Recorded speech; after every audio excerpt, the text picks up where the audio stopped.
Eto guys, ang mga bago nating mga puppies dito, kabilang sa mga ilang litters natin nandito. Ang nanay nila ay isang Belgian Malinois na pina-adapt sa amin.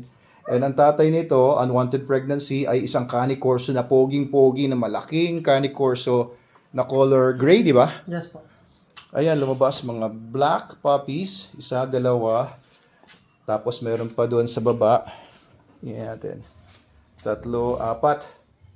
Kala ko 5 yan. Ayun. Ayun yung isa po na ano po yung medyo weak. Weak na matay? Mm. Wala. So, 4 na lang pala to. Ilang babae, ilang lalaki?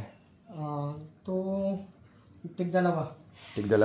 So, etong babae, anong ugali nito? Yung Belgian na to. Stable naman po to, Dok. Stable, may drives? Wala. Walang drives.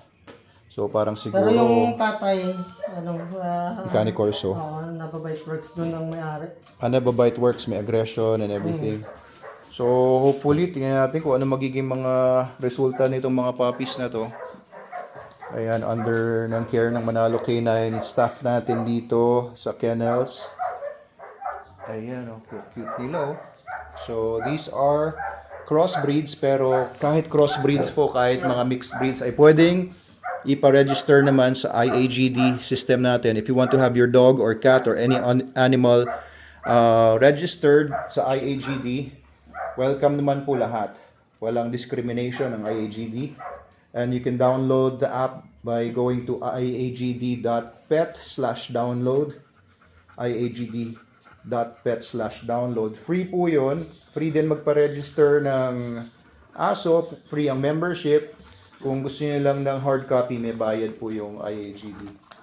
And kung gusto niyo magpa-register ng inyong animal facility, yan lang po, 3,000 po yun. 500 sa papers, 1,200 kung kasama yung folder at saka yung pedigree certificate. Ayan, very healthy naman sila, no? So, pina-adapt po sa amin itong Belgian Malinois na to, nung owner. Bakit nga ba pina-adapt sa atin? Naalala mo? Marami na siyang aso. Marami na siyang aso, tapos yung Cane Corso, iniwan niya dun sa bahay. Pero ang nakabuntis dito, accidentally, ay yung Cane Corso.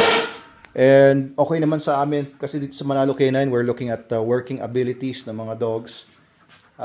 Whether purebred man yan, crossbreed, o galing sa outer space, or whatever kind of dog, basta nagtatrabaho at magagawa niya yung trabaho ng required sa amin, ay okay sa amin.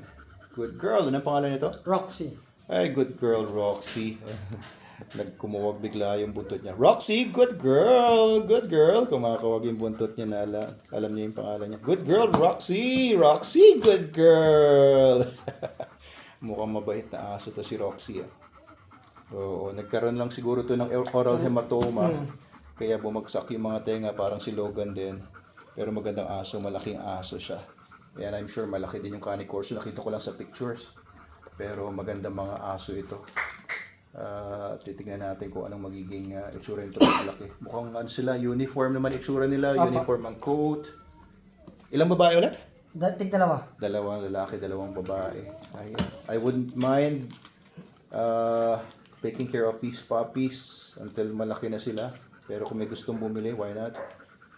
Pero okay to. Makita natin kung anong itsura nila. Ano, Roxy? Good girl.